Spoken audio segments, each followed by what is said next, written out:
आज हम देखने जा रहे हैं पुष्प भाग 1 वह चिड़िया जो कविता से जुड़े कुछ कठिन शब्द और प्रश्नोत्तर। ध्यान देने योग्य शब्द। पहला है जुंडी, जौ और बाजरे की बालियां। आपको जो ये पिक्चर में दिख रहा है ये होती है जौ और बाजरे की बालियां। इस स्ट्रक्चर को बोलते हैं बालियां, है ना। रुचि, इच्छा या पसंद। विजन, जंगल। गर्बीली, गर्व करने वाली। प्रश्न अभ्यास कविता से। पहला प्रश्न, कविता पढ़कर तुम्हारे मन में चिड़िया का जो चित्र उभरता है उस चित्र को कागज पर बनाओ। देखिए मैं आपको दो उदाहरण यहाँ दे रही हूँ। आप ये दोनों भी बना सकते हैं, ऐसी टाइप की चिड़िया, और अपने मन से भी बना सकते हैं, लेकिन ध्यान देंगे कि उनके पंख, चिड़िया के पंख आपको नीले ही बनाने हैं और कोई कलर के नहीं बनाएंगे, है ना, क्योंकि कवि ने हमें बताया है कि चिड़िया के पंख नीले हैं। प्रश्न दूसरा, तुम्हें कविता को कोई और शीर्षक देना हो तो क्या शीर्षक देना चाहोगे? उपयुक्त शीर्षक सोच कर लिखो। जैसे कि अभी कविता का शीर्षक है वह चिड़िया जो, और आपने पूरा कविता पढ़ा और आपको लग रहा है कि मैं इस कविता का नाम ये भी लिख सकता हूं, तो आप वो यहाँ पे लिखेंगे। मैं आपको कुछ उदाहरण दे देती हूँ। जैसे बच्चों, आप लिख सकते हैं चिड़िया रानी बड़ी सयानी, प्यारी चिड़िया, और आपके मन में जो भी आ रहा है वो आप लिख सकते हैं। प्रश्न तीसरा, इस कविता के आधार पर बताओ कि चिड़िया को किन किन चीजों से प्यार है। तो हमने कविता पढ़ा है और हमको समझ आ रहा है कि चिड़िया को निम्नलिखित, निम्नलिखित का मतलब है यहाँ मैंने जो नीचे लिखा है ना, उन चीजों से प्यार है। जैसे पहला, दूध युक्त जौ के दाने, दूध से भिंगे हुए जौ के दाने। नदी, चढ़ी नदी का पानी पीती है तो नदी से प्यार है। जंगल, मीठे स्वर में गाना गाती है वहां, तो जंगल से भी प्यार है। तो ये तीन चीजों से चिड़िया को प्यार है। चौथा, कवि ने चिड़िया को संतोषी, छोटी, संतोषी, मुंह बोली और गर्बीली क्यों कहा है? तो हम एक एक करके देखते हैं कि कवि ने चिड़िया को छोटी क्यों कहा है, संतोषी क्यों कहा है, मुंह बोली और गर्बीली क्यों कहा है। छोटी क्योंकि उसका आकार छोटा सा है। संतोषी, उसे जितना खाने को मिल गया या मिल जाता है उसमें वो संतुष्ट हो जाती है, इसलिए वह संतोषी है। मुंह बोली, कंठ खोलकर मुक्त, मीठे स्वर में गाना गाती है। अपना गला खोल के वो मुक्त यानी फ्री और बहुत मीठे आवाज में गाना गाती है, इसलिए मुंह बोली। गर्बीली, वह गर्व करने वाली चिड़िया है क्योंकि उसके पंख अत्यंत सुंदर हैं, इसलिए उसको गर्व है, तो वह गर्बीली है। गर्बीली का मतलब यहाँ गर्व से, है ना। अब देखिए पांचवा है आशय स्पष्ट करो। ये बहुत इंपॉर्टेंट होता है और इससे एग्जाम में प्रश्न आते हैं। क, रस उड़ेल कर गा लेती है से कवि का क्या मतलब है, ये आपको बताना है। तो इसका मतलब है चिड़िया जंगल में स्वतंत्रता पूर्वक फ्रीली रहकर अपने मधुर स्वर में गाना गाती है, उसे स्वतंत्रता प्रिय है, इसका यह मतलब है इस लाइन का कविता में।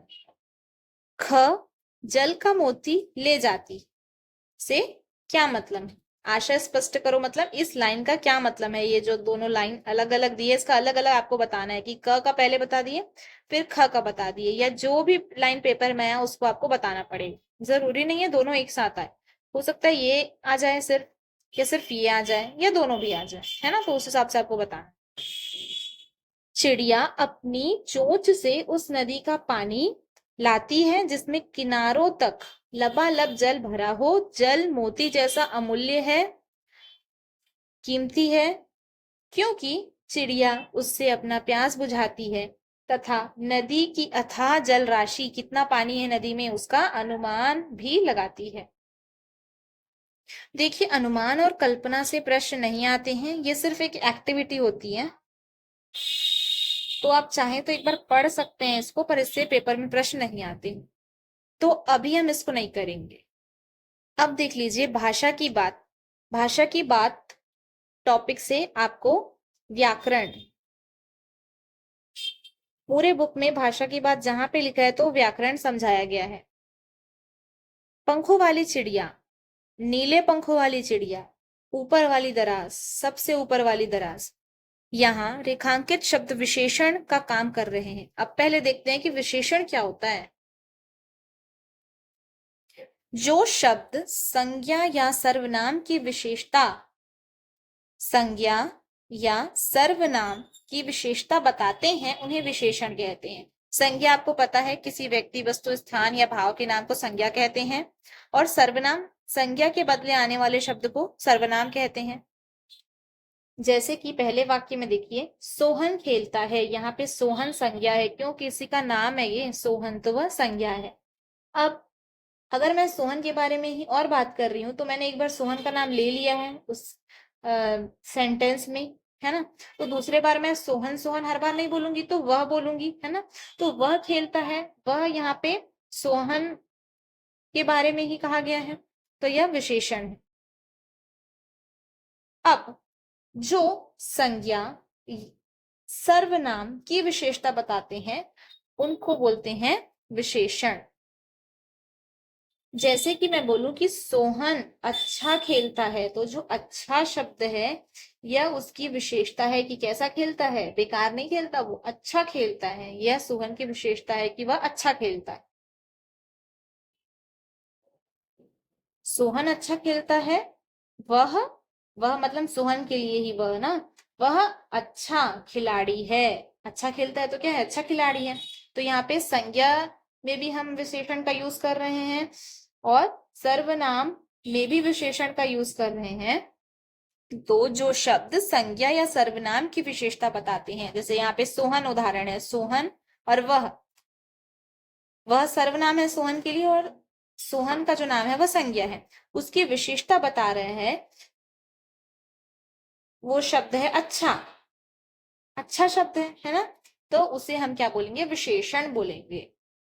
जैसे आपको बोला गया है कि अगले पृष्ठ में वाला या वाली जोड़कर बनने वाले कुछ और विशेषण दिए गए हैं, ऊपर दिए गए उदाहरणों की तरह इनके आगे एक एक विशेषण और जोड़ो।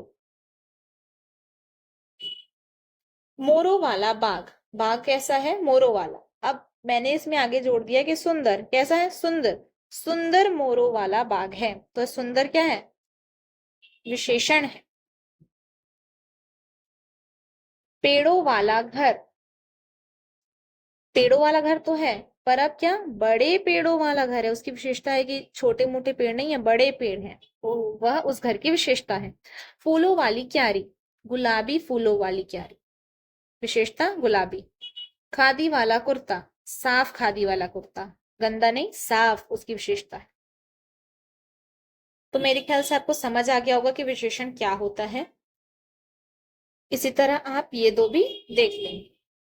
अब देखते हैं क्रिया विशेषण। क्रिया विशेषण क्या होता है, जो शब्द क्रिया की विशेषता बताते हैं, वह शब्द या जो शब्द क्रिया की विशेषता बताते हैं उसको क्रिया विशेषण कहते हैं। उदाहरण से ही समझ आएगा, देखिए, सोनाली जल्दी जल्दी मुंह में लड्डू ठूसने लगी।